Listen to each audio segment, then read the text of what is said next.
Hey everyone, we'll be getting started here in just a few moments. So let me know you're here by commenting below into the chat.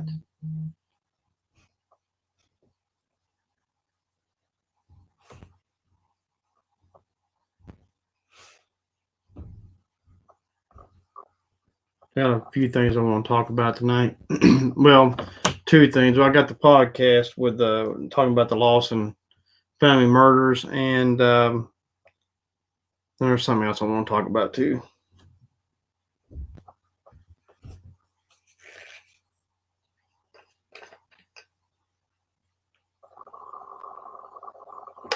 Hey, morning.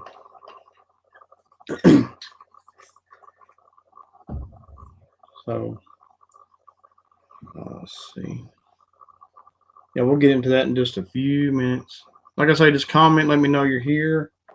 Sometimes the chat runs slow, so I may not see it right at first. So,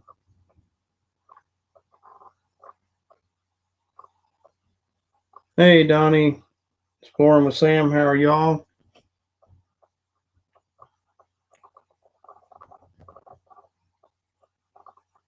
Hope everyone's doing good tonight. Let's see. All right.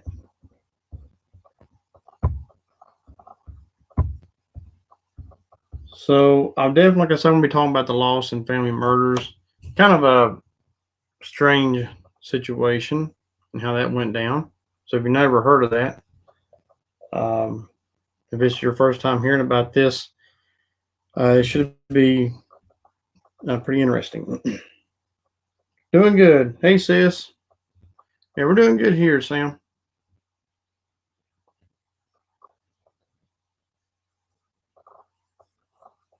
Give more people chances to get in here, and then there's a topic I want to start out with first, and then whatever time we have left, we'll talk about the murders.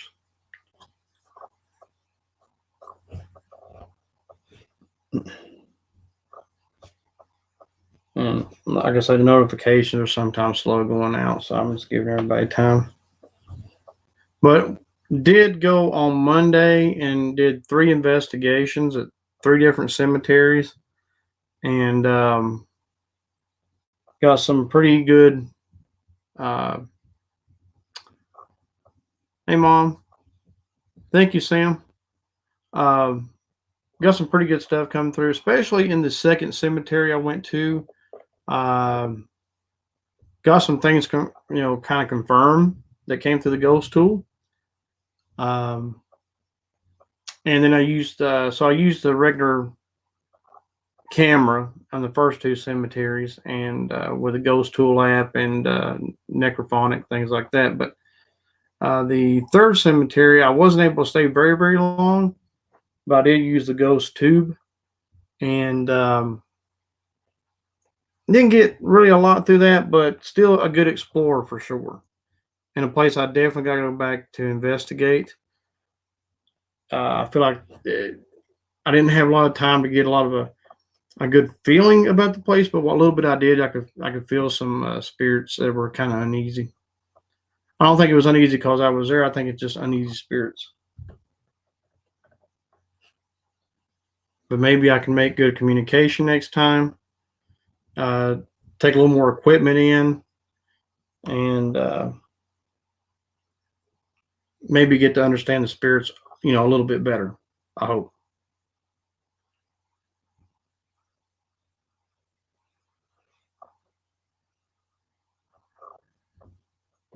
But one of the first cemetery I've been to uh, a few times in the past. The other 2 I've never been to, so that was good. I like to go places I've never been and check it out and kind of get a feel. So when I go back again, I kind of have an idea of what's going on.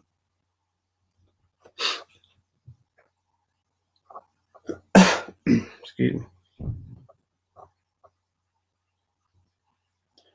Okay, so I think I'm going to go ahead and kind of get started with what I wanted to talk about first. It wasn't something I planned on talking about, but um, at the last minute, more or less, I decided to do it. And I'll put my water down. So a few days ago, and I'm not going to drop names. I never do that. I never say names or whatever. But I noticed that there was a video of a live stream that took place. In that video, they explained how they were staging their paranormal investigations.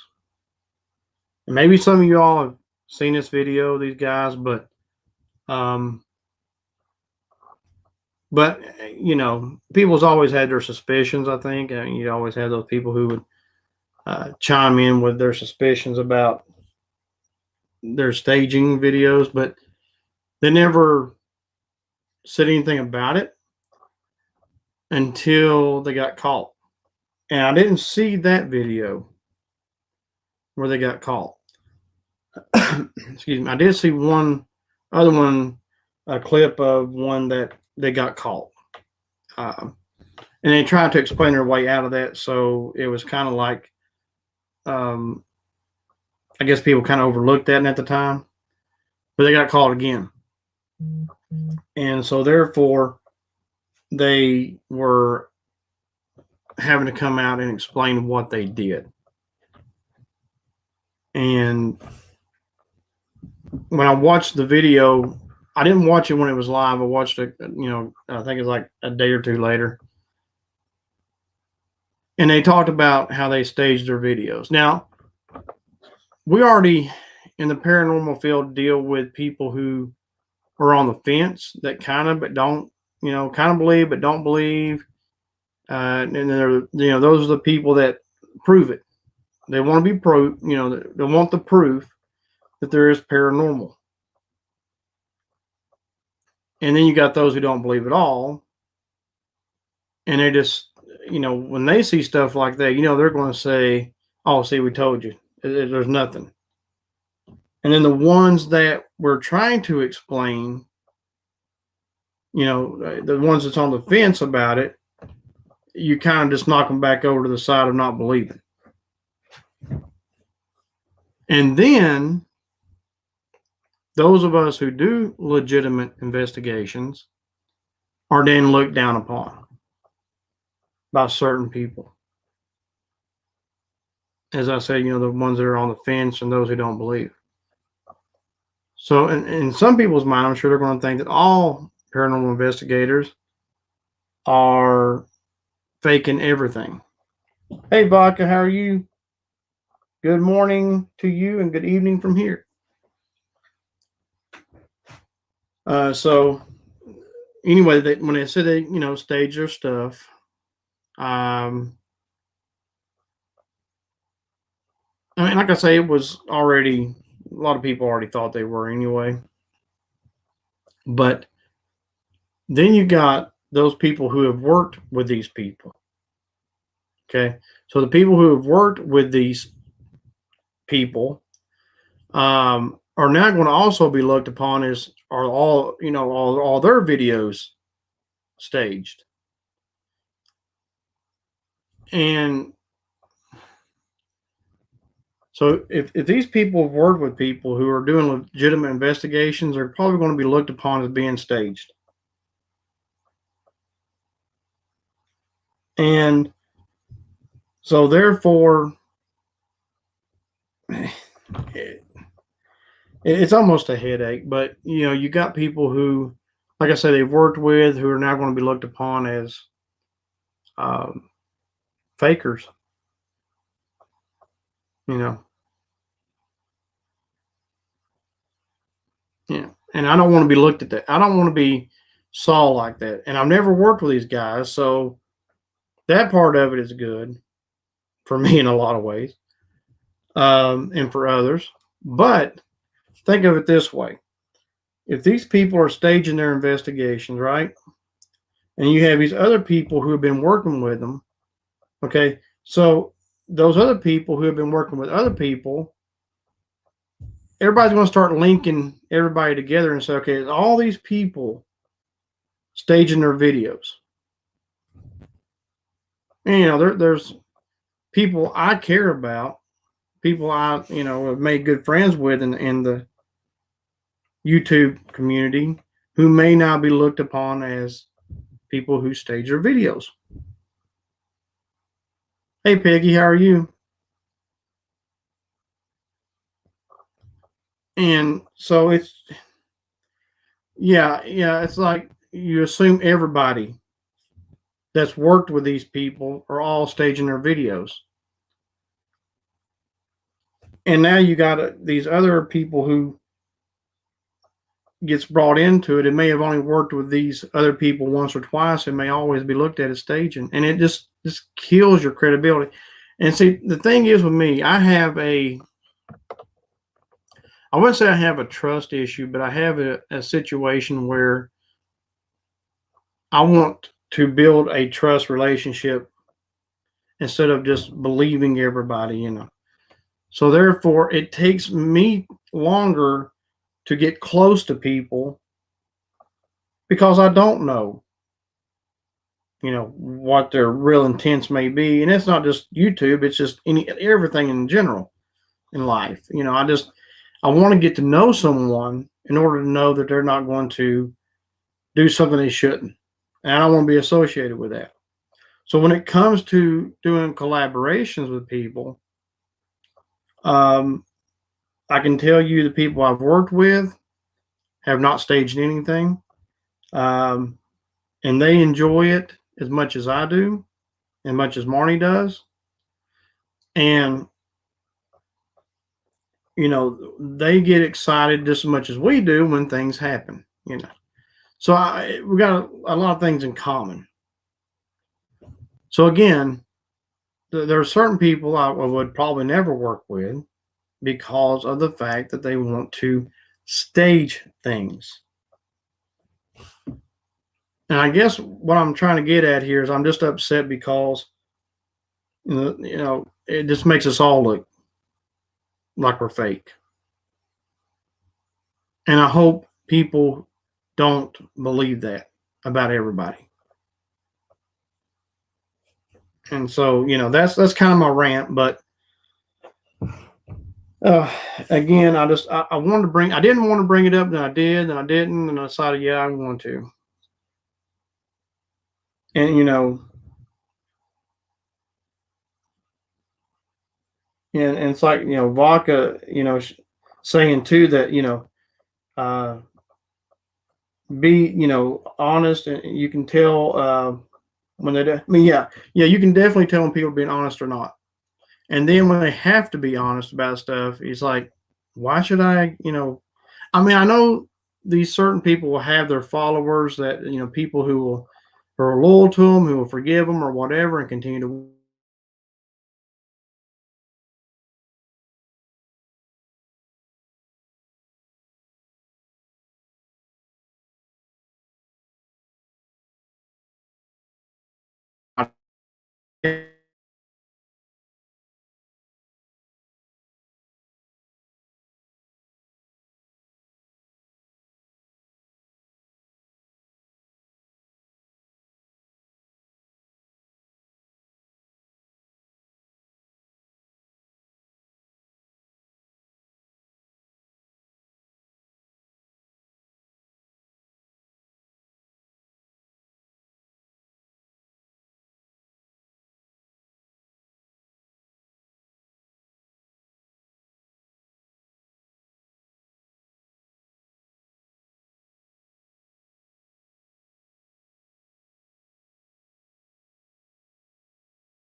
Okay, I'm back.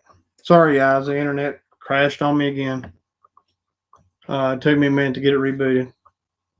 That's not the first time it's happened to me. Um, you know, the internet just gets on my nerves sometimes. All right, let me get to the comments. I'm sorry again, guys. Um, yeah, exactly. And that's what they said they were going to do after um, they did this video. They said from now on they're going to put down if it's staged or not. But then again, if you're not a channel that already says you're staging stuff and you're now just trying to get people to understand that you're it's still going to have a hard time. People are going to have a hard time believing, you know, that you're staging or not. The thing is, like when I went to the last video I just put up yesterday of Helen's Bridge, it's like the K2 just does nothing, I mean, that happens, and that's fine. I would love for something to happen every time I go somewhere. I would love to catch apparitions, shadows, K2 go off, things like that. But but realistically, I know it's not going to happen every single time. And yeah, it does hurt us. It really does. And that's what aggravates me about it, because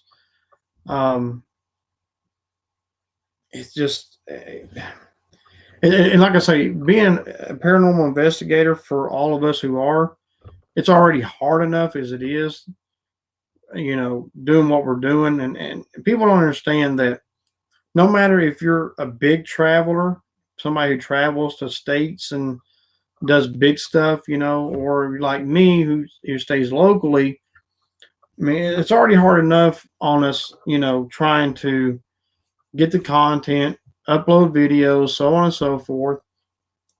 And then to have people not believe what we know to be as true is very, it just makes it even harder. It doesn't make me want to give up. I don't want to give up. I enjoy doing what I'm doing. I've had people, comment in the past, about, paranormal being demonic, or paranormal isn't real, or isn't real, or whatever. You don't know what you're doing. I've heard all those things, but I've never gave up. I'm just like, no, still going to do it. I feel like there's a purpose and a reason I'm doing it, so I'm going to continue to do it. Let's see. Let me read some more comments here.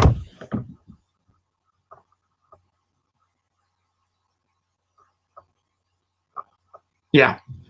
Yeah, some people do believe it's all. Hey, Amy. How are you, Laney and Cody? Yeah.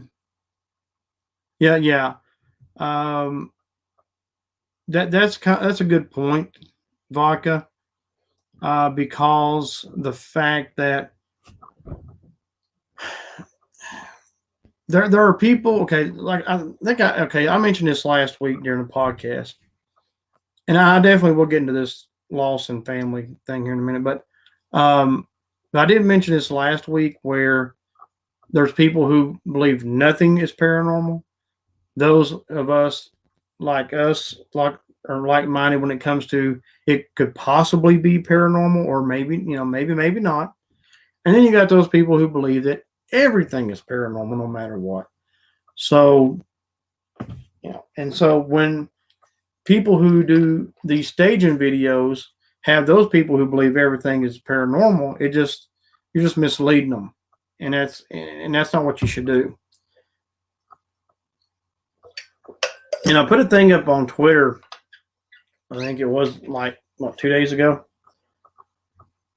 And I get to seeing this a lot. I don't, there's people that I follow, and they'll put things on their videos like, went to a cemetery to investigate, good investigation, got some interesting things, or stuff like that. Hey, Cody. And then you get people who will put things in their descriptions that every time they put a video up, it was a poltergeist and a demon every single time. And they're the ones that's kind of getting called out a little bit more than the rest of them. But because it's like I said on Twitter, not every place you go to will have a demon or a poltergeist situation. But there are those who will have you believe that that's every time they go somewhere that happens. And some of those are the ones who are staging their stuff, as we now know from this past weekend. Thank you, Amy. So that's kind of my rant. That's kind of. I'm sorry I lost the Wi-Fi there a little bit ago. That always stinks, but it happens. I gotta get a better booster signal out here. I guess is what it is. It just isn't boosting enough Wi-Fi out here to the shed. Sometimes it's the weather that does that, but it's not bad tonight though. Yeah, I've gone on several investigations. I go home like, dang, I didn't get anything. And the fidget spinner, when it moved, which only happened one time, it took 5 times before it ever happened in 5 different locations. So, I mean, that's the part of paranormal that can be boring sometimes. And not everybody, I guess, likes boring. Yeah, it comes across a demon every time. There's some that do. That there's a demon everywhere, every turn, everywhere there's a demon. But see, that's the thing though. It's what the thing is with YouTube. You have to get your videos have to say certain things to get people to click on it or show whatever. And if you put demon poltergeist in every single heading or whatever for your videos, or in your section where it says your video is demon poltergeist, people do click on it. I quit doing that a long time ago. I got to the point to where a lot of those who were doing the demon poltergeist every single time, I'm like, I'm done with them. Because once you watch a few of their videos, you start to realize that it's just a bunch of bull. I'm not saying that there's not demons and poltergeist things that happen, but there again, it's not every place. Yeah, if you're having such a poltergeist and demon situation, there's going to be a lot of things going to happen. And thank God I've never had to deal with that. I've never dealt with a demon poltergeist situation. I've had times where I've felt stuff around me that I had to take, get away, go on. But again, you got to stand firm. Doesn't mean they're not going to still hurt you in some way, but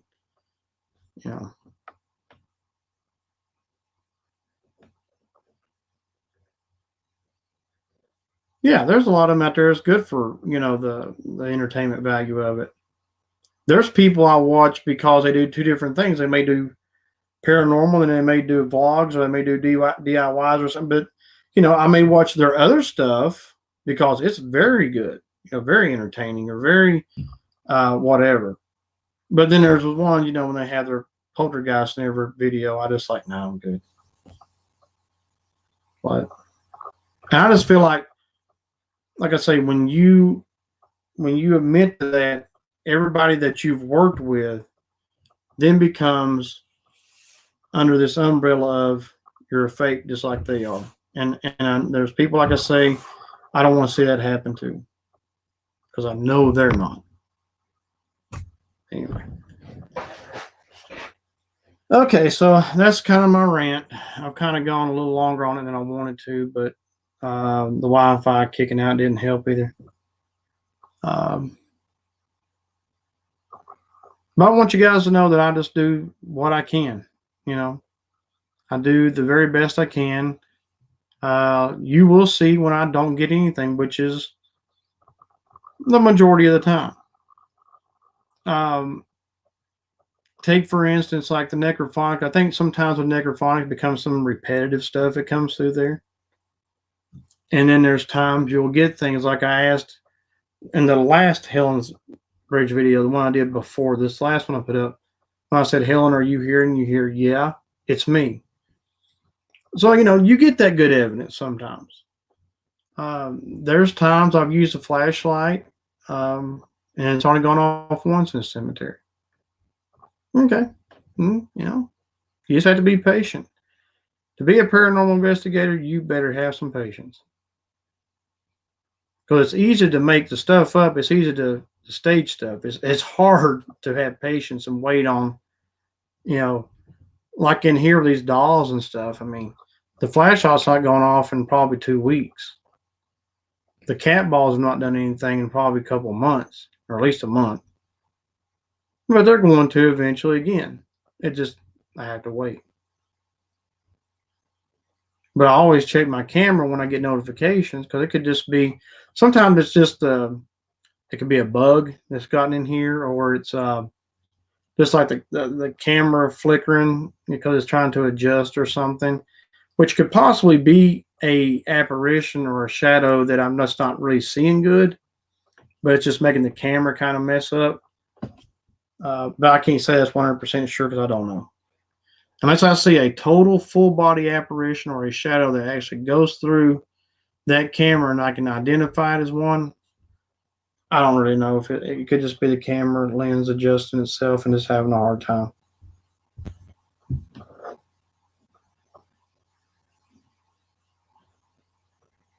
Yeah, the necrophonic is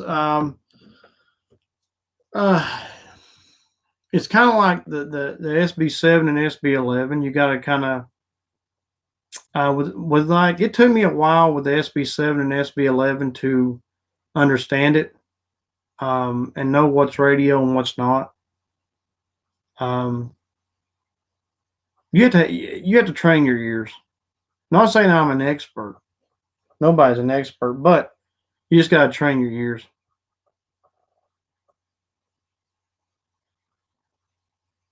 Amen, Biggie. Amen. You just have to train your ears on that necrophonic too. Because there's times I hear repetitive stuff that goes on all the time on that thing. And I'm like, okay, maybe that's just a part of the situation, the app or something. Then there's times you will hear definite answers come through, because in my opinion and how I feel about this, and Amy has said this too, if the spirits want to manipulate something, they're going to manipulate it however they want. So just kind of keep that in mind with the necrophonic or any of these things, SB7s, 11s, 8, 9, 10s, and 12s, or what. But I mean, just always keep in mind that don't always assume everything is what you think it is. I've listened into many investigations on the other side of necrophonic, when Amy does it. Amy's a good example because she does it a lot. So when you listen to hers, it's different listening from another person's from this perspective than it is being there and actually listening to it. So there is times when I've heard hers, just like mine, will sound somewhat repetitive of things. And then I'm just having to sometimes close my eyes and really listen into what, tune out that other stuff and try to listen for things that the spirits are trying to come through and say.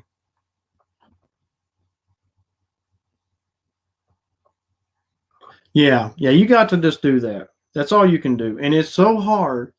People don't know when they're on our side of the line, and with things like necrophonic and especially SB7, SB11, you really got to train your ears with those for sure, because you got to listen for, is this a country music station or is this a spirit coming through? So you got to really train, and it is so hard in the motion that's going through real quickly when you're trying to do it. It's easy to go back and listen to, because Marnie's gone back and listened to it, so you missed that. Or no, it didn't say that. It said this, I believe. So, That's what I always say when and about every video I do, comment with a timestamp what you hear. And that's why I don't put things on the screen, because I don't want to manipulate what you may hear. So if I hear car, you may hear bar. Um, I may hear stand, you may hear, I don't know, whatever else.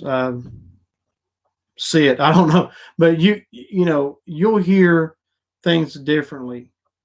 And then sometimes I've gone back after, somebody's put something there, or Marnie or my sister or somebody says something. I go back and say, oh, you know what? It does sound more like that than what I originally thought. So, and then sometimes I'm like, oh, wow, because that was even better, because that gives more of a confirmation of what I'm looking for.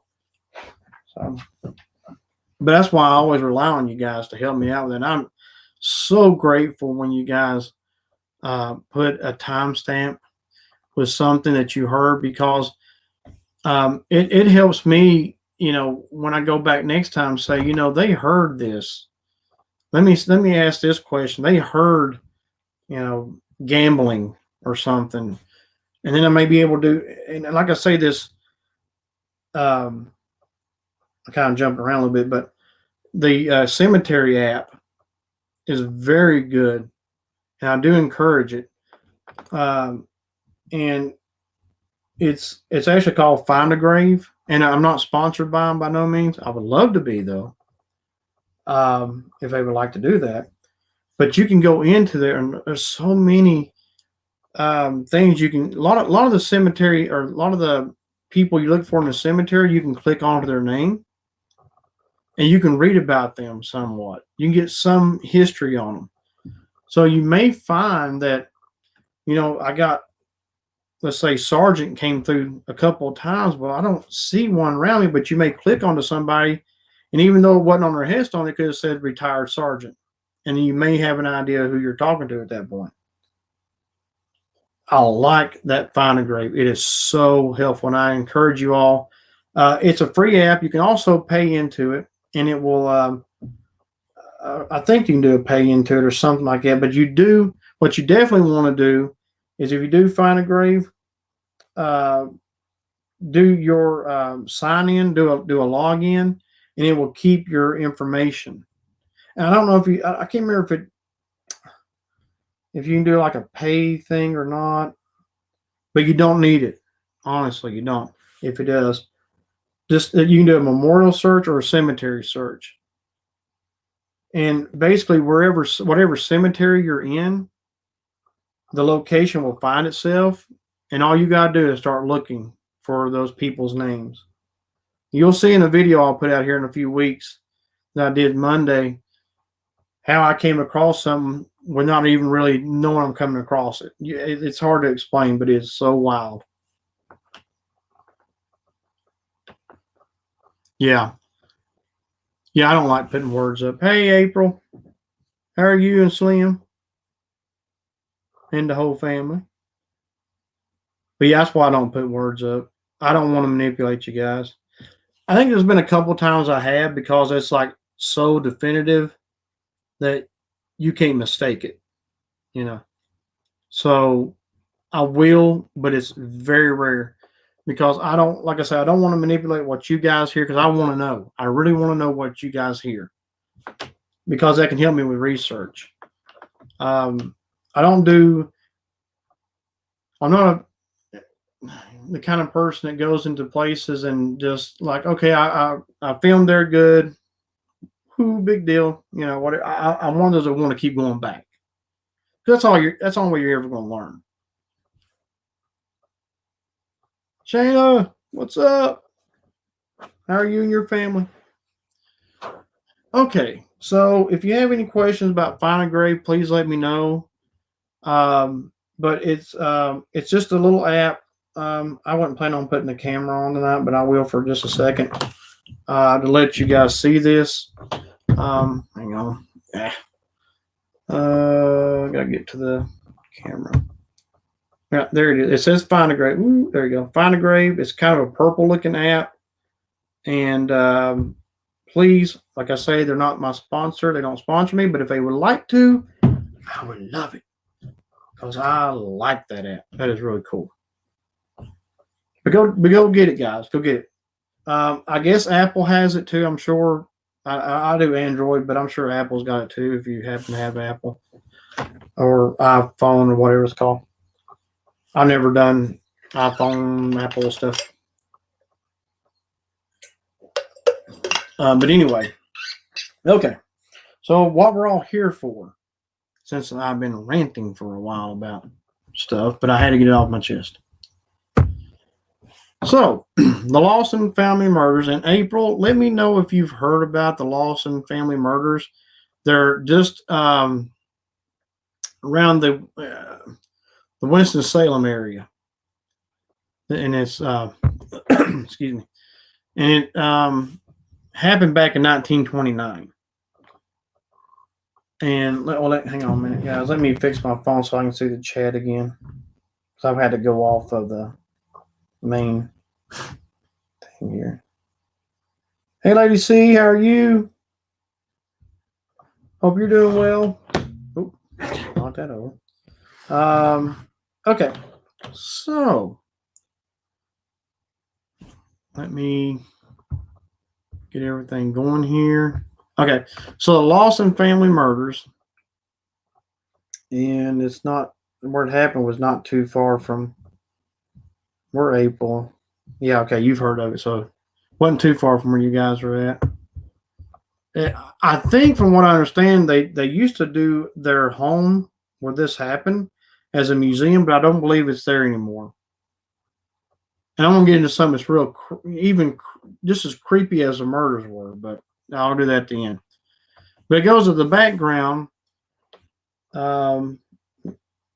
Okay, so the background is in 1911, Charles Lawson married Fanny, I think you say Mangring, Manring, with whom they had 8 children. The third William, it's kind of typed weird, but anyway, it says William, born in 1914, died of illness in 1920. So the one that died real young. It said in 1918, following the move of their younger brother Marion and Elijah to Germantown area, Lawson followed suit with his family. The Lawsons worked as tobacco farmers, saved enough money by 1927 to own their own farm on Brook Cove Road. And let's see, April, do you know if there is, do you know much about it as far as like investigating and stuff? Because I've not found a lot. I've seen people do podcasts, but I've not really checked YouTube to see much there, but I've tried to look on Google. So I'll throw that out there to April. Gives me somebody else to pick from, because I've done all I can really do on trying to research stuff. Okay, so in 1929, shortly before Christmas, Lawson, at the age of 43, took Fanny, his wife, she was 37, and her 7 children, which was Mary, who was 17, Arthur, who was 16, Carrie, 12, Maybelle, 7, James, 4, and Raymond, 2. And Mary Lou was 4 months of age. Oh, can you do? I thought, okay, all right. I thought there was something going on there about the house. It used to be like a museum or something, I believe. It may still be. I would definitely, we need to go up there, all of us, April, and do an investigation if we can. I think that'd be really good. It says, so that's all the family. Then it says they went to an nearby town, buy new clothes to have family portrait taken. And this would be an uncommon occurrence for the working class rural family of that era. So he was doing something at that time that was not normal for the working class to do, to go to town and buy new clothes for Christmas, or for a picture, I guess, is the biggest thing. which has led to speculation that Lawson acted was his act was premature or premature.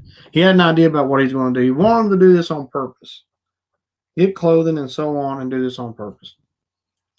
Lawson, having purchased his own farm 2 years previous, however, together with the fact that the Associated Press wire that went out day after the murders characterized Lawson as a well-to-do farmer, would make a pre-Christmas shopping spree appear reasonable.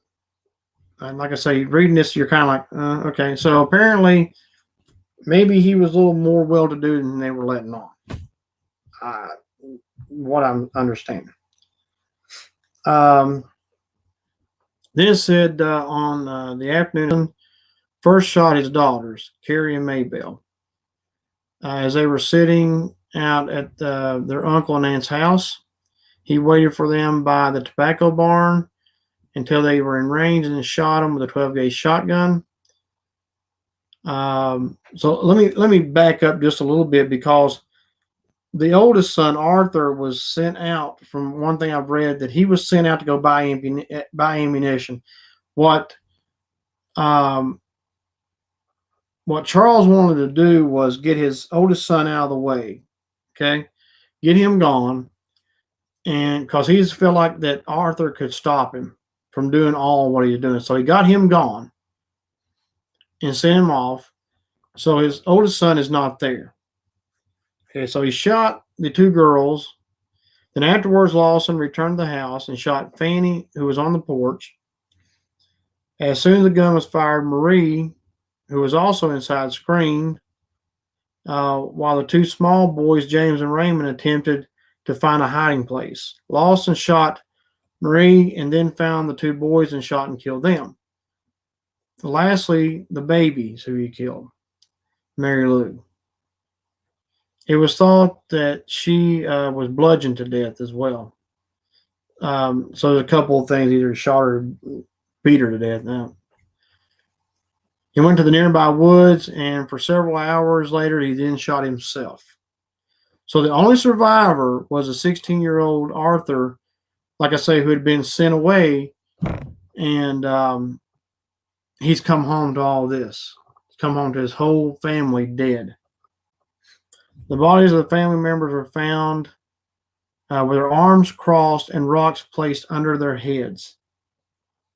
The gunshot, Lawson signaling his own suicide, was heard by many people who already had learned of the murders. Now, here's something else I found, too, that it wasn't uncommon for there to be like rabbit hunting and stuff going on about this time. So I guess when they heard gunshots, they didn't really think a lot of it, because I guess they felt like someone was out hunting. And I think it's really creepy too that he folded their hands and then, put rocks under their heads. Just weird. Just weird. This man was weird. So it goes on, and let me get a sip of water, but it goes on to, there's two theories of motives that happen. Okay, so the first theory was that months before the event, Lawson had sustained a head injury. Some family members and friends theorized that it altered his mental state, and that was what was related to the massacre. However, an autopsy at Johns Hopkins Hospital found that there was nothing wrong with his head, but he was crazy. So that was wrong with his head. So that's one theory. But when they did the autopsy and found that they didn't really see anything that was abnormal, they kind of like said, okay, that's probably not why he did it. Here's a second theory. And I'll probably throw my own in here too. But the second theory was it was not until the book White Christmas, Bloody Christmas was published in 1990 that had a claim of Charlie sexually abusing his daughter Marie. or Mary surfaced, uh, beginning with an anonymous source who heard a rumor during a tour of the Lawson's home shortly after the murders. The day before the book was published, the author received a phone call from Estella Lawson, a relative who had already been interviewed for the book. Stella said that she had overheard Fanny's sister-in-laws and aunts, including Stella's mother, Jetty Lawson, discussing how Fanny had confided in them that she had been concerned about a ancestral relationship between Charlie and Mary, and Jetty died in 1928, meaning Fanny was just left with suspicions of that could have been, that could have been going on. So they kind of believe that it could have been the fact that he may have murdered the whole family because his daughter was pregnant and didn't want nobody to find out. So those are the two theories. Now, they're neither one. Well, I have to say, with the hospital doing the autopsy, that can be pretty much ruled out as far as a head injury causing him to go crazy. But doesn't mean he wasn't crazy. It's like Sam said, yeah, that's crazy. Yeah, that is crazy. Yeah, he was sent, April. Yeah, he was sent to get shotgun shells for a hunting trip. At least that's what he thought he was doing.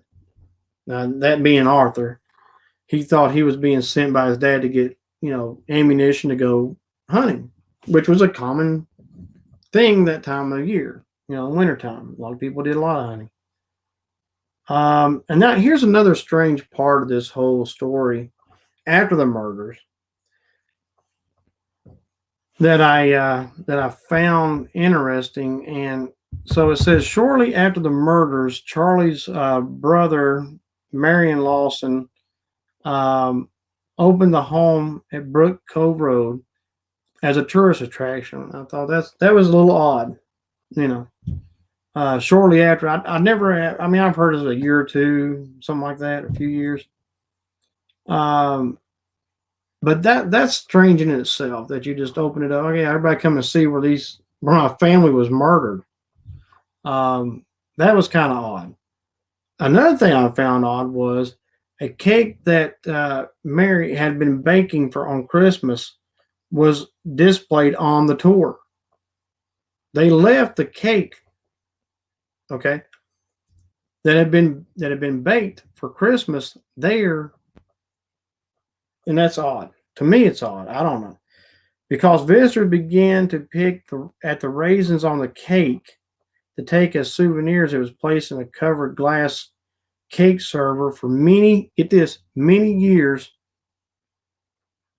And I'm like, when I see this, I'm like, for many years, this cake had been sitting on a table for that long.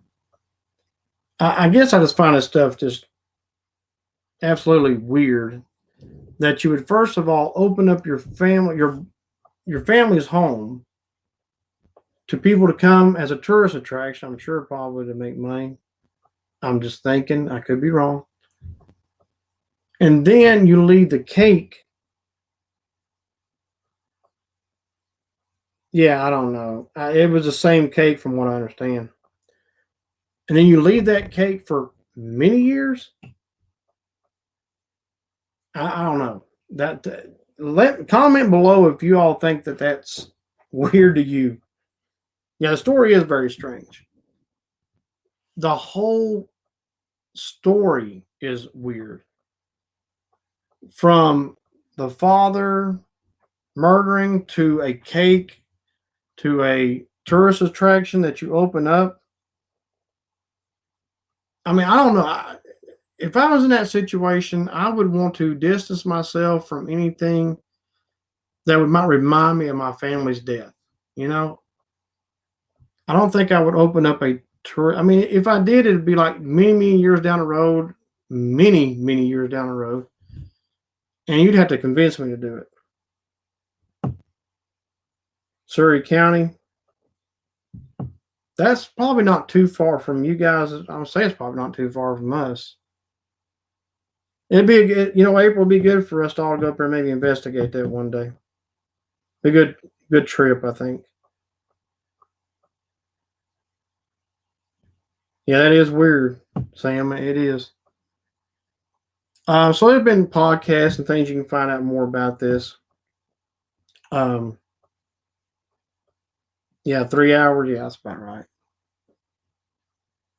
Yeah, you're pretty close. But yeah, guys, I mean, if you want to, I mean, there's like I said, I'm not listening to anybody else's podcast about this. I've read a lot of stuff, but a lot of it's all the same, pretty much the same exact story I just read to you there. Like I said, I don't know a lot about any investigations going on there. And maybe in a way it's good that I don't because I wouldn't be influenced with knowing what people have had happen. Yeah, we might have to do that. It'd be good. Um, but anyway, so if you guys have any questions for me, um, feel free to comment about it. Oh Lord, it's just I heard about this story on TikTok, and I actually heard about it. Um, I guess it's a couple of years ago or whatever, but um, and I forgot, and then I saw it on TikTok because it's been a while, and I just thought, well, let's talk about this a little bit.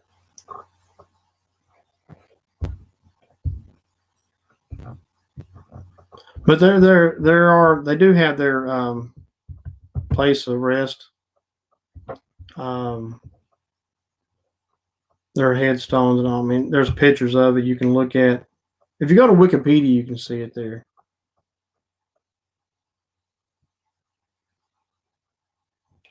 And then they're all buried together, every one of them. For the exception of Arthur. Now, from what I understand about Arthur, he died in the I think either late 40s and or early 50s, something like that. He's not buried in with his whole family with his headstone. Okay, he died later on, and I believe it was a car accident, from what I remember reading. But he didn't live very much longer after this. About 20 something years, and that was it.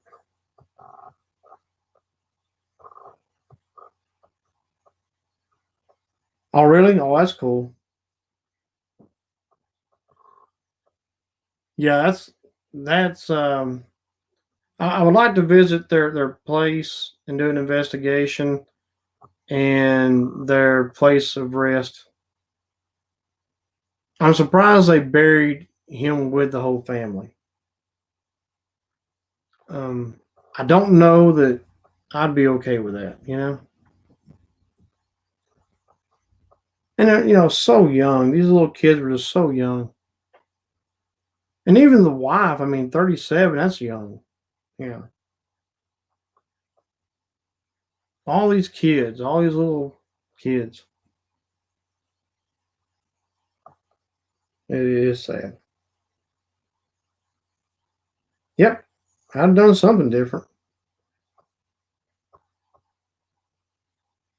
Is it really?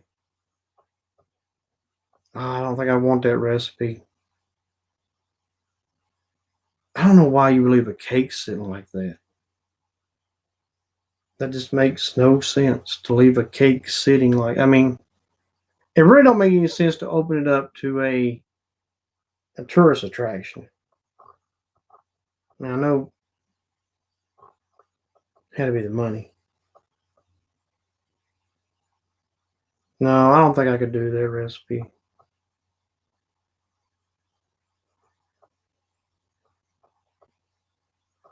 Yeah, I was reading about that. And if like I was saying, the headstone April has all their names on, for exception of Arthur. He was not, of course, buried in with all them.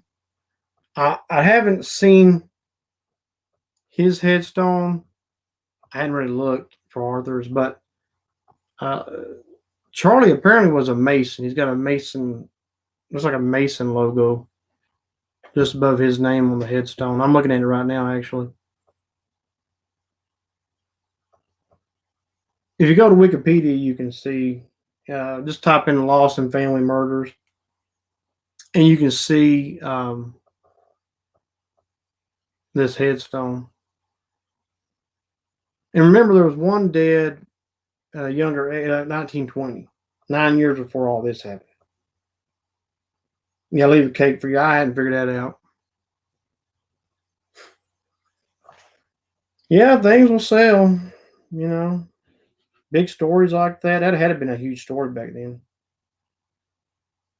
I mean, honestly, if you guys ever get a chance, and it's something me and my sister talk about sometimes, you go to like newspapers.com, which is another great resource.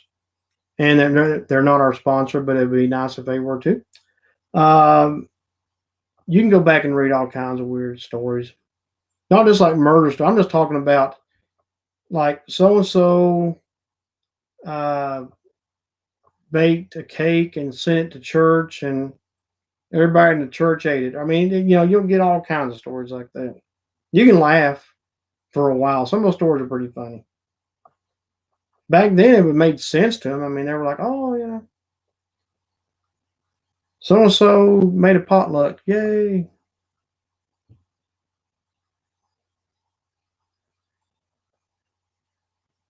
Are they still? Yeah, he died young too, though. If you think about it, an unfortunate accident for him.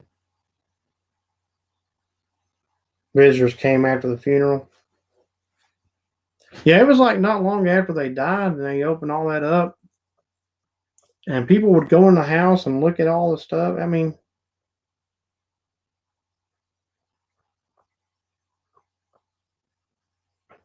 yeah, stolen raisins. Yep, for souvenirs. I don't even know. Okay, so Amy has taken stuff before and had a detachment happen. I can only imagine taking a raisin. I mean, does I mean a spirit could attach to it? Possibly it could happen. And so, you know, and this is just creepy anyway, just to have this raisin. Oh yeah, it's been my family for a long time. I mean, how would you explain that?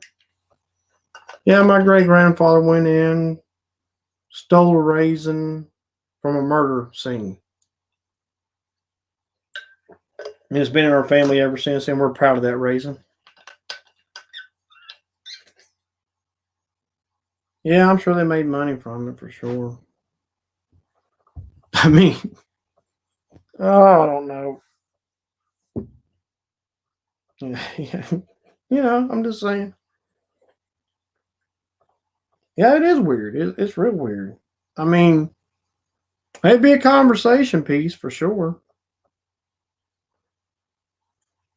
Have a raisin on display at the house, some kind of case or whatever.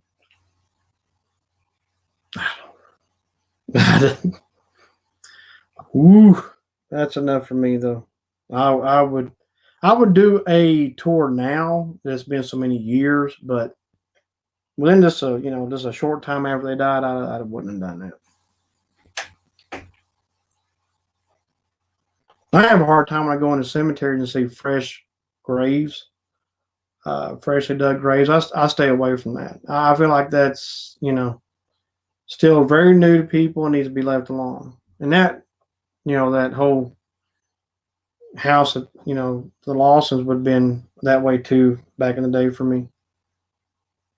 I would have not have done it.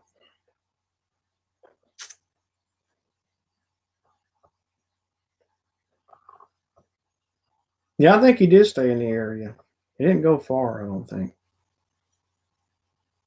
He didn't live much longer after those murders. I can only imagine what that poor young man went through. Getting home and seeing all of his baby sisters and brothers and his mom, everybody dead. I mean, it's. I'm sure he had a lot of emotional stress over the years. Yeah. And then it's sad for his kids, that they lost their dad. But he died of an accident. You know, that's a little different. Still hard. I'm not saying it's not hard, but it's a little different. Anyway, if anybody's got any questions or about this or anything we talked about tonight, feel free to comment. Yeah, it's in North Carolina. Sure was. No, most people are pretty familiar with Winston Salem, so just above Winston Salem, I think just kind of north of it, just a little bit. From what I remember looking, um, it's about middle part of the state, and it was 1929 when the murders happened.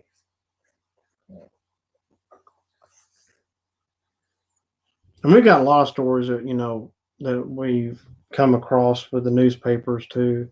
That's how we come across people like Abe Price, John Pay. We did an investigation here and came into what we felt like was his situation, and that's why I did more research on him and did an investigation at his uh, place where he's buried.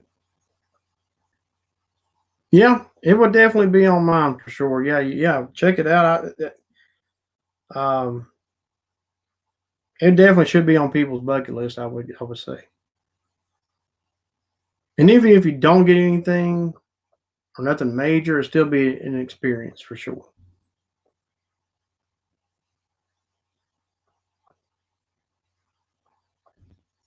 Excuse me.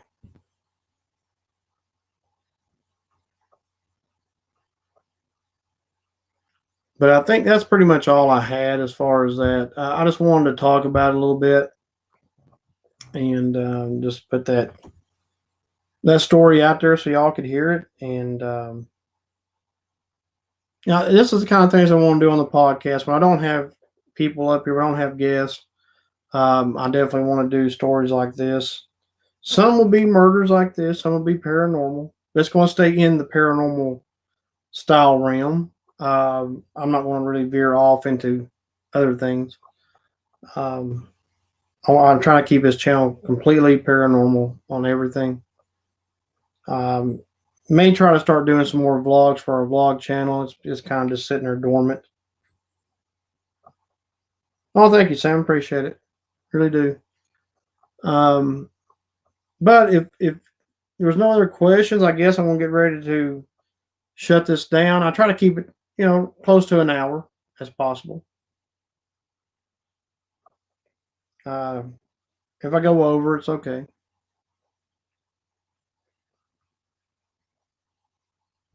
But I will definitely let you know probably by Sunday what next week's topic will be. Um, I'm not always sure from week to week unless I have a guest coming up what I'll talk about. I kind of just weed some things out and try to see what the next best story is to talk about. But it will definitely be in the paranormal realm for sure.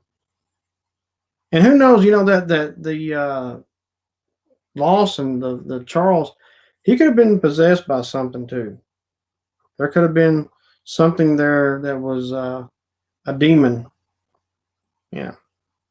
So there's those endless possibilities of things that could have happened with him.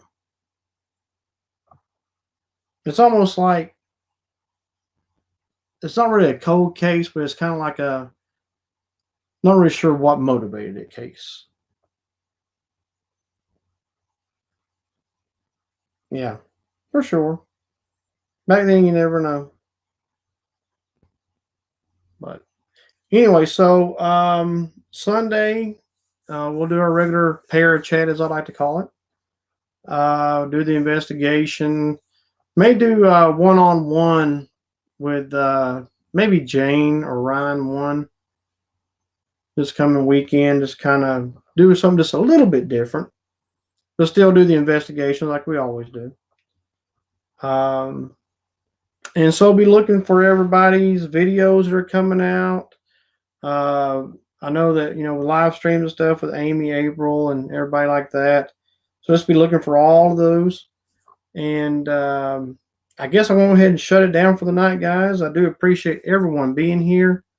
Thank you all for listening in and giving feedback and talking back and forth and amongst yourselves. That's always wonderful. Thank you, Vodka. I appreciate it. It has been awesome having you guys here. As always, I love doing these podcasts. It is so fun. But we'll be doing Sunday night Parachat, and I will be possibly posting stuff on Twitter and TikTok. So I'll be looking for those things as well. And I just want to say love y'all and good night, everyone. And we will see you Sunday. Bye.